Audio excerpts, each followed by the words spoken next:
కథాస్రవంతి. పప్పన్నం కథ రచన శ్రీ ఎంవి రామిరెడ్డి. వినిపిస్తున్నవారు పప్పు భోగారావు.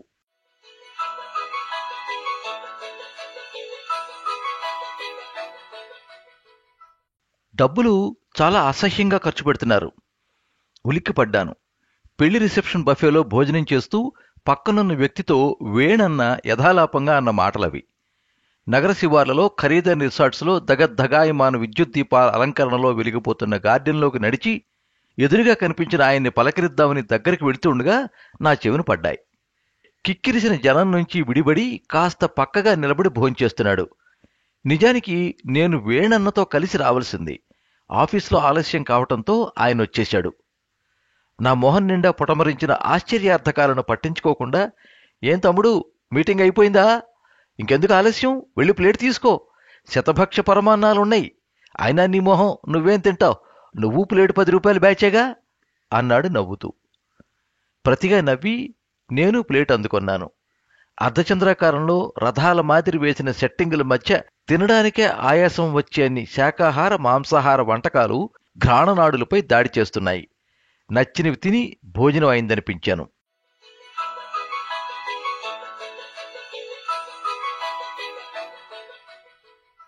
ఉదయం 8 గంటలప్పుడు వేణన్న ఫోన్.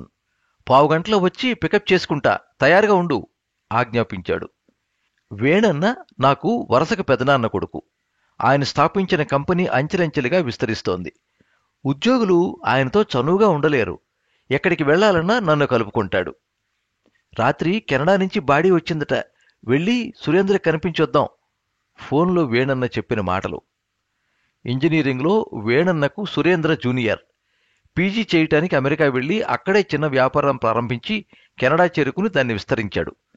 1.5 నెలల కిందట కెనడా వెళ్లిన సురేంద్ర తల్లి గుండెపోటుతో మరణించింది. అనుమతుల ప్రక్రియ పూర్తయి పార్థివ దేహం హైదరాబాద్ చేరుకునేందుకు వారం పట్టింది. 20 నిమిషాల్లో వేణన్న కారొచ్చింది.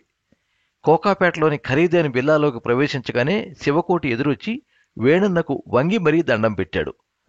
లోపలికి నడిచాం. కాంపౌండులో ఇంటి బయటే శవపేటిక ఉంది. చుట్టూ జనం విషన్న వదనాలతో.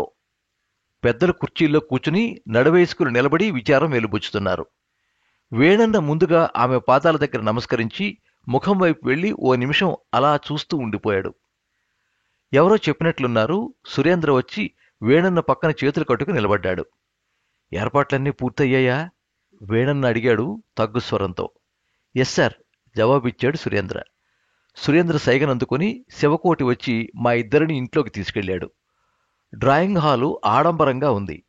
విదేశాల నుంచి దిగుమతి చేసుకున్న సోఫాల్లో కూర్చున్నాం. ఎక్స్క్యూజ్ మీ సార్, ఏం తీసుకుంటారు?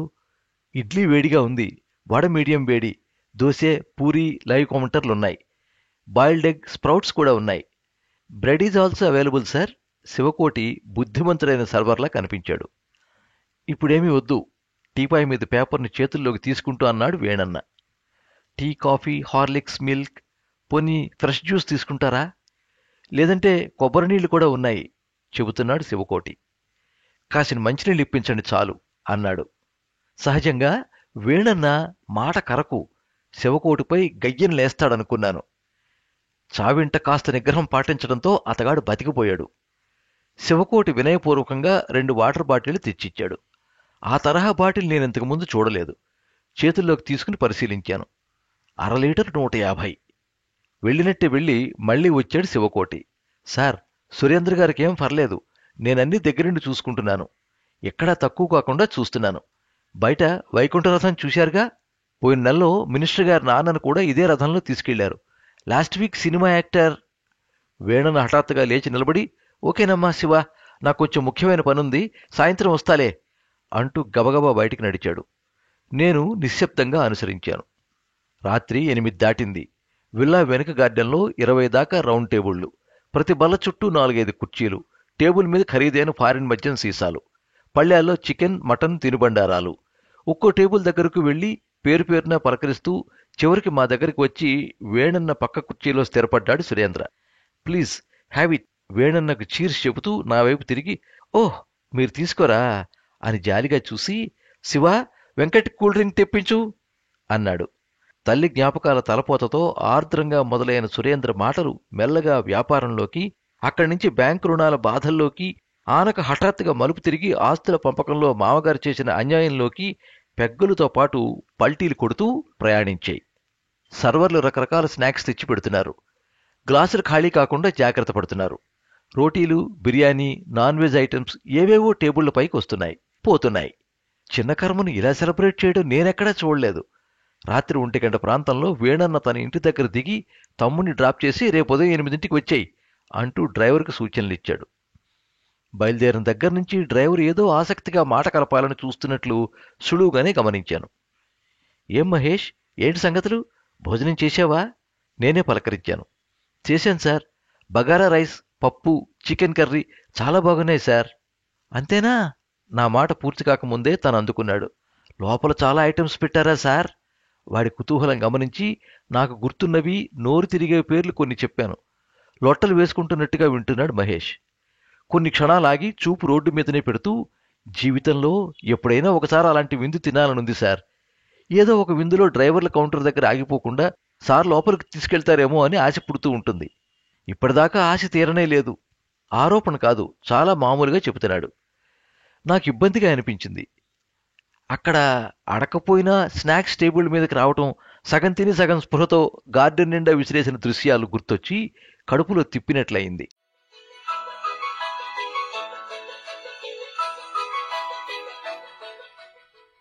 రెడ్డిపాలెం చేరుకునేసరికి రాత్రి 11 దాటింది.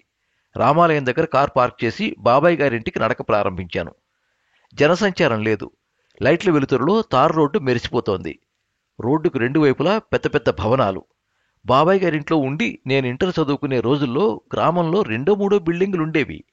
ఈ రహదారి 4-5 అడుగుల లోతులో ఉండేది. గులకరాళ్లు తేలి నడుస్తుంటే చుక్కలు కనిపించేవి. వర్షం వస్తే మోకాటి లోతు బురద. ఇళ్లలోకి చేరుకునే సందులు మరీ ఘోరం. నడుస్తున్న నా పక్క నుంచి 2-3 బైకులు వేగంగా దూసుకుపోయాయి. ఏదో అనుమానం వచ్చి 4వ బైకును జాగ్రత్తగా గమనించాను. సందేహం తీరింది. స్విగ్గీ, జొమాటో వాహనాలు. గుంటూరు నుంచి ఆహార పదార్థాల సరఫరా. కాలింగ్ బెల్ నొక్కకు ముందే పిన్ని తలుపులు తీసి, నీకోసం ఎదురు చూస్తున్నా పెద్దోడా అంది నవ్వుతూ. స్నానం చేసి వచ్చేసరికి మెల్ల మీద కుర్చీలు, టీపాయ్ ఏర్పాటు చేసింది.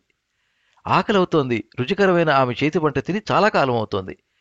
నేను కుర్చీలో కూర్చోబోతుండగా స్విగ్గీ బాయ్ వచ్చి 4-5 ప్యాకెట్లు పిన్ని చేతుల్లో పెట్టి వెళ్ళాడు. ఆమె వాటిని విప్పి పళ్ళెంలో సర్దింది. బిర్యానీ, చికెన్ కర్రీ, ఇంకా ఏవేవో. వాటిని చూస్తూనే ఆకలి చచ్చిపోయింది. రాత్రిపూట చపాతీ వ్రతం స్వీకరించి చాలా కాలమైంది పిన్ని, ఇప్పుడు ఇవన్నీ ఎలా తినడం అన్నాను నవ్వుతూ. అవన్నీ నాకు అనవసరం, స్వయంగా నేనే ఆర్డర్ పెట్టి తెప్పించా, తినాల్సిందే అంటూ వడ్డన ప్రారంభించింది. అతి కష్టం మీద భోజనం కానిచ్చి పై అంతస్తులోకి నడిచాను. మరుసటి రోజు పగలంతా గుంటూరులో ఆడిట్ పనులు చూసుకుని రాత్రి 8 గంటలకు రెడ్డిపాలెంలోని ఫంక్షన్ హాల్కి చేరుకున్నాను. వీరయ్య బాబాయ్ మనవడు పుట్టినరోజు వేడుక. మెయిన్ హాల్కు ముందున్న గార్డెన్లో 2 కౌంటర్ల దగ్గర పిల్లలు, పెద్దలు కిక్కిరిసి ఉన్నారు. ఆసక్తి కొద్దీ 4 అడుగులు అటు వేసి బారెడు దూరంలో నిలబడి గమనించసాగాను.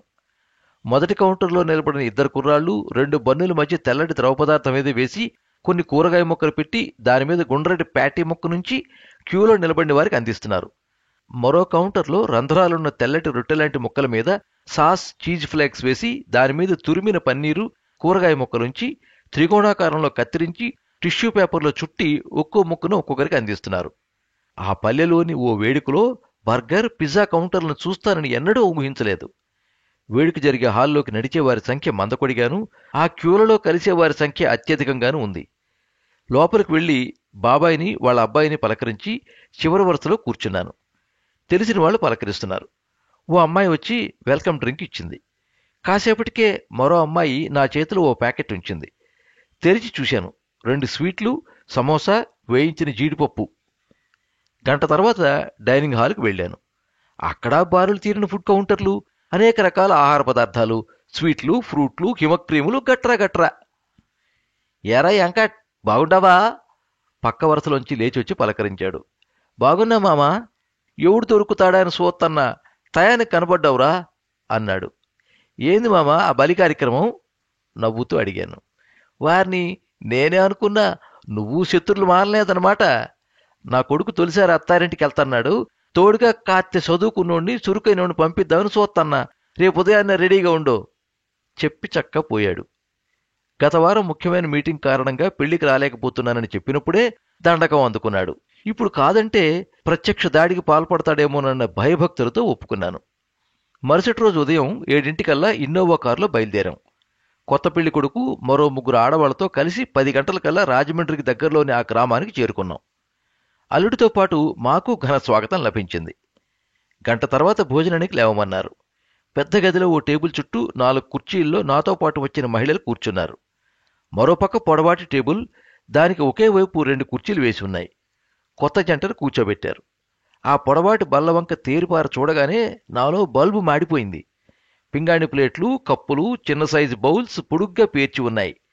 వాటిలో రకరకాల స్వీట్లు, హాట్లు, చిరుతిళ్ళు, పచ్చళ్ళు, పొడులు సహా ఎన్నో రకాల వంటకాలు. నా మనసులోని ప్రశ్నల్ని పసిగట్టినట్టు పిల్ల తండ్రి నోరు విప్పాడు. 42 రకాల స్వీట్లు, 28 రకాల హాట్లు, 14 రకాల రైసులు, 11 రకాల బిర్యానీలు, 23 రకాల పచ్చళ్ళు, 26 రకాల నార్త్ ఇండియన్, 9 రకాల చైనీస్, 7 రకాల ఇటాలియన్, 4 రకాల మెక్సికన్ వంటకాలు, మొత్తం 164 రకాలు అంటూ లిస్టు చదివేశాడు. బావగారు, అన్ని టేస్ట్ చూడాల్సిందే. అప్పటికే ఆ అతి భారీ ఆహారశాల ముందు పిచ్చి చూపులు చూస్తూ కూర్చున్న పెళ్లికొడుకు బావమరిది వరసయ్యే కుర్రాడి సరస వ్యాఖ్యానంతో ఎక్కడ హఠాత్తుగా లేచి వీధిలోకి పరుగులు తీస్తాడోనన్న సందేహం నన్ను కుదిపేసింది. ఆ పూట చించుకోకుండానే నా కడుపు కాళ్ల మీద పడింది.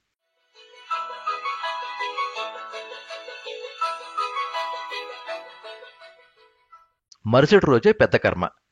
90 ఏళ్ల జీవితాన్ని సార్థకం చేసుకున్న ధన్యజీవి పెదనాన్న. విశాఖపట్నం చేరేసరికి మధ్యాహ్నం 3 దాటింది. పెద్దమ్మను పలకరించి హాల్లో కూర్చున్నాను. ఆకలి కరకరలాడుతోంది. ఇల్లంతా బంధువుల హడావిడి. దాసమ్మ అమ్మమ్మ కనిపించింది. గబగబా వెళ్ళి అడిగాను. అయ్యో, అదెంత భాగ్యం మనవడా అంటూ ఇంట్లోకి వెళ్ళింది. పావుగంట తర్వాత లోపలికి పిలిచింది. చిన్న గదిలో పీట మీద బాసింపట్టు వేసి కూర్చున్నాను. కంచం పెట్టింది. వేడివేడి అన్నం, ముద్దపప్పు, ఆవకాయ పచ్చడి వేసింది. కలుపుకుంటుండగా చారెడు నెయ్యి పోసింది. సుదీర్ఘ విరామం తర్వాత లాలాజల గ్రంథులు అమృతతుల్యమైన ఆ క్షణాలు అవిస్మృతం. ఎంతసేపు అవుతుందన్నాయ్ వచ్చి? బయట నుంచి వచ్చిన తమ్ముడు అడిగాడు. 1 గంట. పనులు ఎక్కడి దాకా వచ్చినాయి అడిగాను. దాదాపు అయిపోయినట్టే. క్యాటరర్స్ పెద్ద పార్టీయే. 10,000 మందికి కూడా అలాగా వండేస్తారు. మనకెంత అంచనా? 3,000. ఇవాళ రాత్రి స్వీట్లు చేస్తారు. తెల్లారుజామున 4 కోళ్లు, యాటలు వస్తాయి. తమ్ముడు, నాన్న తన జీవితంలో ఒక్కసారైనా మాంసం ముట్టలేదు. ఆయన పెద్ద కర్మకు కోళ్లు, యాటలు ఏంది? తను నవ్వి ఊరుకున్నాడు. పక్కనున్న సుందరయ్య అందుకున్నాడు. అరే, ఆయన తినడని తినేవాళ్లకు ముక్క వాసన చూపించద్దంటావా ఏంది? తండ్రి ఇచ్చిన ఆశతో కాదు ఈ రియల్ ఎస్టేట్ వ్యాపారంలో సంపాదించింది. కాసులు లోపలేసుకుని కూరగాయ మొక్కలు పెట్టాడని నలుగురు నానా మాటలు అనరు. ఆ గుంటూరు మామయ్యకు జవాబివ్వటం కష్టమే. ఇంతలోనే మరో బంధువు రంగమ్మత్త అందుకుంది. ఇవాళ పల్లెటూళ్ళలో కూడా కూటికి లేకపోయినా కూడు పెట్టడంలో వెనకడుగు వేయటం లేదు. 10 మంది చెప్పుకునేటట్టు పండగలా చేస్తన్నారు. అట్టాటిది పట్నంలో ఉంటని ఈ పెద్ద మనిషి సప్పిడన్నం పెట్టాడని తిట్టిపోయిరు అంటూ దీర్ఘాలు తీసింది. మరుసటి రోజు తెల్లవారుజామునే కిచెన్లో నాకు డ్యూటీ వేశాడు తమ్ముడు. వంట చేసేవాళ్లను పర్యవేక్షించడం, వాళ్లకు అవసరమైన వస్తువులు సమకూర్చడం, అదనపు సరుకులు తెప్పించడం వంటి బాధ్యతలు. 50 అడుగుల పొడవైన షెడ్డులో ఆ చివరి నుంచి ఈ చివరికి తిరుగుతూ ఉంటే బస్తాల కొద్దీ జీడిపప్పు, కిలోల కొద్దీ యాలకులు, దాల్చిన చెక్క, ముక్కల రూపంలో దబరాల్లో ఒదిగిపోయిన కోళ్లు, మేకలు, కూరగాయలు తరుగుతున్న మహిళలు, మండుతున్న పొయ్యిలు. చిత్రంగా ఉంది. సంప్రదాయక కార్యక్రమాల అనంతరం భోజనాలు మొదలయ్యాయి. నేను పర్యవేక్షిస్తున్నాను. ఒక్కో పంతి లేస్తోంది. కొత్త పంతి మొదలవుతోంది. జనం తింటున్నారు, వెళుతున్నారు. బఫే దగ్గర వేణన్న కలిశాడు. ఏం తమ్ముడు, సరికొత్త ఆహార చట్టం తయారీలో నువ్వు భాగస్వామి అయ్యావంటగా అన్నాడు కన్నుగీటుతూ. నవ్వి ఊరుకున్నాను. దాదాపు 70 మంది కుర్రాళ్లు అలుపు సలుపు లేకుండా వడ్డన చేస్తున్నారు. మధ్యాహ్నం 2 దాటాక వాళ్లు భోజనాలు కానిచ్చారు. కిచెన్లోకి వెళ్లి చూశాను. చికెన్, మటన్, కూరలు, అన్నం, చారు, పెరుగు చాలా మిగిలిపోయాయి. కనీసం మరో 200 మంది తినొచ్చు. 3 గంటల సమయంలో మొహం కడుక్కుని కాస్త రిలీఫ్ కోసం బయటికి నడిచాను. అనాథ పిల్లల ఆశ్రమం ఉన్నట్టుగా ఒక డైరెక్షన్ బోర్డు ఆసక్తిగా కనిపించింది.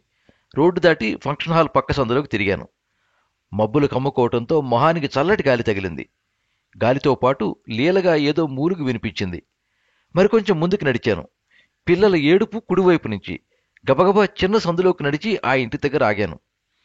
ఆదరణ అనాథ పిల్లల ఆశ్రమం అని రాసి ఉంది. గేటు తీసుకుని లోపలికి నడిచాను. నడి వయసు మహిళ ఎదుట సుమారు 40 మంది పిల్లలు కూర్చునున్నారు. ఆమె మాటల్ని పెద్ద పిల్లలు వినగలుగుతున్నారు గాని 10 ఏళ్లలోపు చిన్నారులు చెవికెక్కించుకోవటం లేదు. నన్ను చూసి ఆమె లేచి నిలబడింది. ఏమైందన్నట్టు కళ్ళతోనే ప్రశ్నించాను. ఒక ఆయన ఈరోజు తన తండ్రి జ్ఞాపకార్థం లంచ్ స్పాన్సర్ చేస్తానన్నాడు సార్. తానే వండించి తీసుకొస్తానని చెప్పాడు. 11 గంటలకంతా పంపమని రిక్వెస్ట్ చేశాను. సరేనన్నాడు. 2 దాటినా పంపలేదు. ఫోన్ చేస్తే తీయటం లేదు. 1 గంటప్పుడు మా కుక్ని వంట స్టార్ట్ చేయమంటే, మేడం ఆయన చాలా రకాల స్వీట్లు బిర్యానీలు పంపిస్తానన్నాడు. ఆలస్యమైన పిల్లలు ఎంజాయ్ చేస్తారు కదా అంది. 3 దాటినా రాలేదు. వెయిట్ చేస్తున్నాం. చిన్నపిల్లలు అల్లాడిపోతున్నారు. ఆ పాపం నాకే తగులుతుంది సార్. ఆమె కళ్ళ వెంట బొటబొట నీళ్లు కారాయి. నా లోపల జడివాన మొదలైంది. నిలబడడం కష్టంగా అనిపించింది. ఆమె ఇంకా ఏదో చెబుతోంది.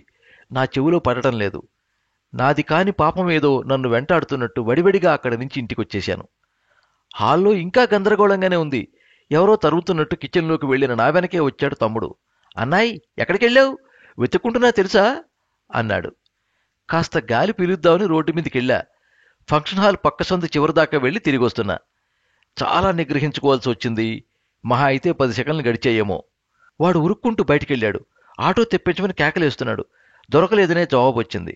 మన ఇన్నోవాలు 2 తీసుకెళ్ళండి అని పెద్దగా కేకలేస్తున్నాడు. వాడి మనుషులు ఉరుకులు పరుగుల మీద కిచెన్లోకి వచ్చారు. వంటకాయలను గంగాళాలన్నీ మోసుకెళ్తున్నారు. ఖాళీ కిచెన్ ఎంత అందంగా కనిపిస్తోందో. వంటలు వడ్డనలు పర్యవేక్షిస్తున్నానే గాని అప్పటికీ నేనింకా భోంచేయలేదు. జడివాన ఆగినట్లు, కడుపు నిండినట్లు హాయిగా ఉంది. ఇంతకీ ఆ 10 సెకండ్ల సంగతి చెప్పాలి కదా.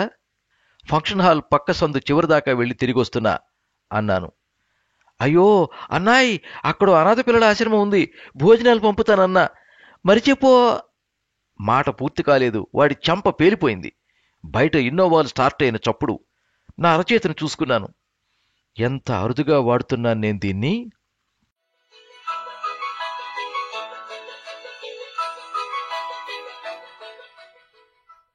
మీరింతవరకు పప్పన్నం కథ విన్నారు. రచన శ్రీ ఎంవి రామిరెడ్డి.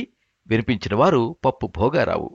ఈ కథ సాక్షి ఫండే ఆదివారం 2024 సంవత్సరం జనవరి 28వ తేదీ సంచికలో ప్రచురించబడింది. ఈ కథ మీద మీ అమూల్యమైన అభిప్రాయాన్ని కింద కామెంట్ బాక్స్లో రాయండి. ఈ వీడియోని లైక్ చేయండి. మీ మిత్రులందరికీ షేర్ చేయండి. ఇలాంటి మరిన్ని మంచి కథలు వినిపించడానికి ఈ ఛానల్ని సబ్స్క్రైబ్ చేసుకోండి. పక్కనే ఉండే బెల్ ఐకాన్ని క్లిక్ చేస్తే ఇలా అప్లోడ్ చేసే వీడియోల వివరాలన్నీ కూడా మీకు ఎప్పటికప్పుడు నోటిఫికేషన్ ద్వారా తెలుస్తాయి. ఎప్పుడు మీ అభిమానాన్ని కోరుకునే పప్పు భోగారావు. సర్వే జనాః సుఖినో భవంతు. కథా స్రవంతి.